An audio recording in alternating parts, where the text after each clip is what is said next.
Hello everyone, and welcome to the tutorial on how to assemble the Magic Iris template.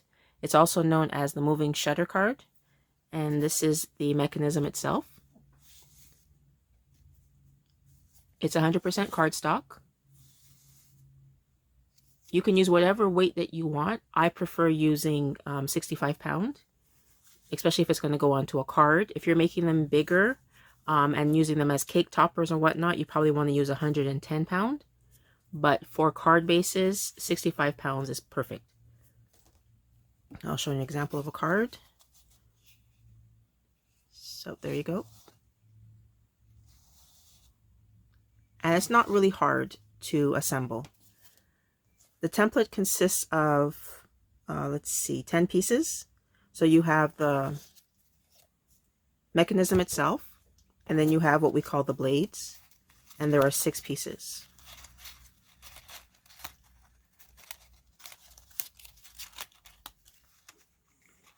There is a earlier video on how to upload the template into Cricut Design Space, so you can check that out. Like I said, this video is on how to assemble the actual template. So once everything is cut out with your Cricut, you will see that the blades themselves have a rectangle that's been cut in the middle. The reason for that is because you have to pop them up. This is basically what will lock into the mechanism. Will lock the blade into the mechanism. So when you actually cut out the template, you will see that they are flat. They're not score lines, they're actually cut lines. And you will have to just pop them up. I personally use my weeding tool, and I go from behind and I just push them up.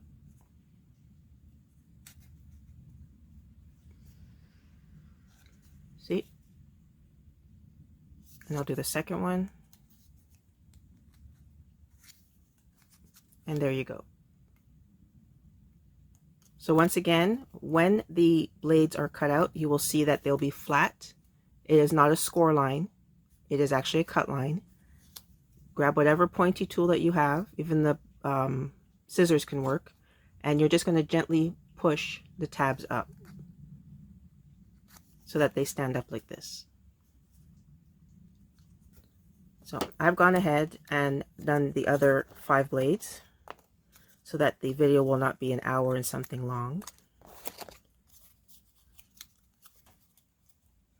So what you do next is you grab the base of the mechanism, and this is where the blades will sit.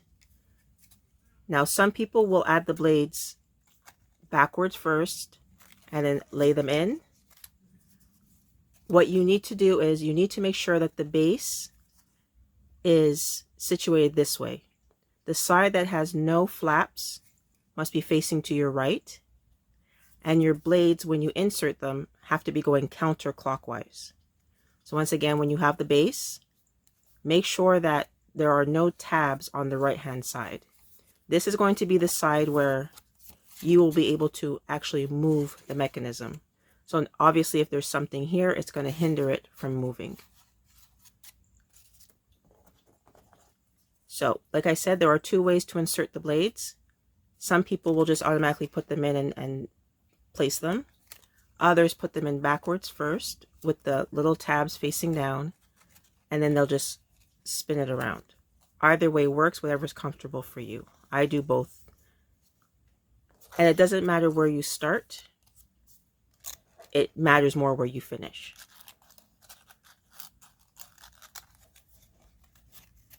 So here we go. And you just put all 6 in.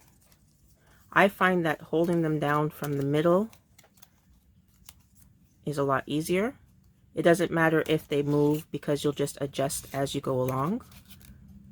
And as you put the top on, the securing part, you'll be able to move things accordingly.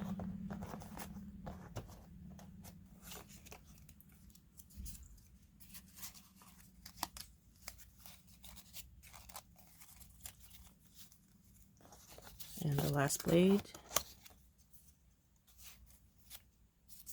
Oh, I seem to have missed one. Here we go. So this is what it looks like when all the blades are down. Like I said, make sure your blades are going counterclockwise, and that when you're holding it, the side that has no tabs is to the right. Reason being, like I said, is when you want to actually put the spinning part, the handle, you need to make sure that there's nothing blocking the little paddle. Now on the paddle too, you will see that there are two holes close to the actual tab. One here and one here. You want the one that's closest to the tab to be at the bottom. That one will connect right here where the first tab is. So it'll go like this. So again, when you get the actual tab part, you want the tab to have the hole that's closest to it to be the first hole next to the first tab. It's to the first tab itself. I call these locks because you're going to bend them over to secure everything. So if you need to pause, this is what it's supposed to look like. You have two holes. You see that one is further apart and one is closer. You want the one that's closer to be at the bottom. Now, what you do next is all these little tabs that you have pinched up, they will go into the holes. Like so. You can do it holding the whole mechanism together. You can do it flat. For video's sake, I will do it flat. So as you see here, the tab went into the hole and you just press them down. And you do that for the other 5 as well. So let me get to that.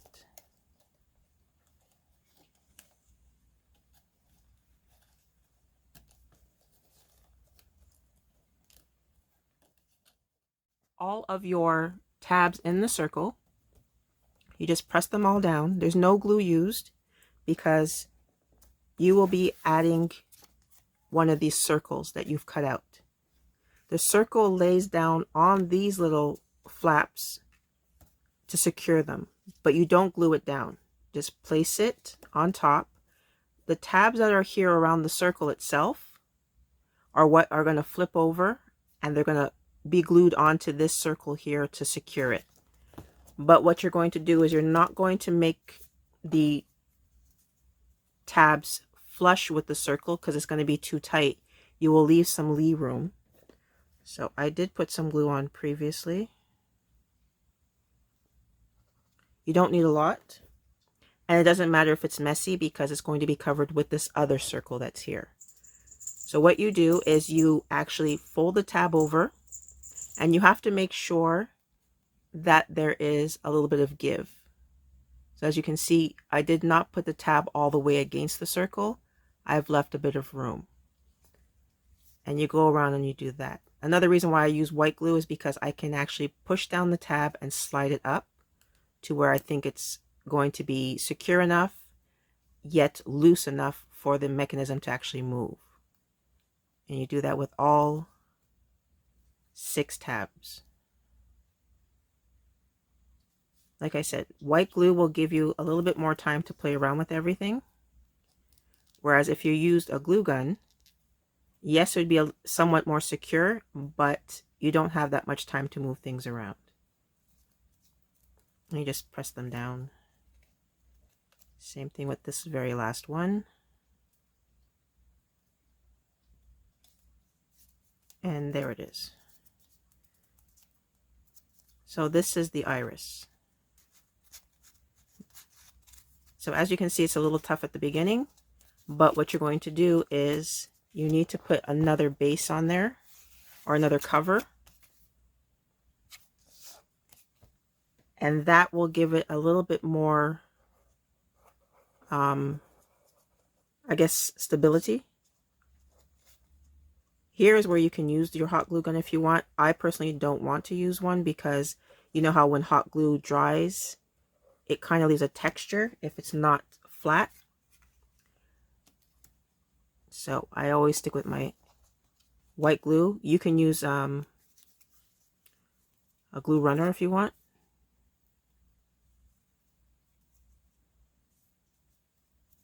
There you go.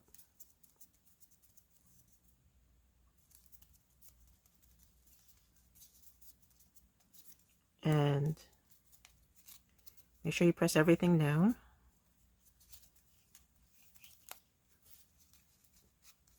So now you can see that the mechanism will move. And you have to play with it till it runs smoothly. But there's your mechanism. This is your base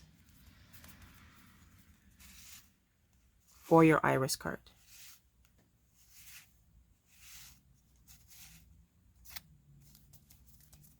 So that's basically it. I have put nothing in the back, so everything can move freely. Let's see.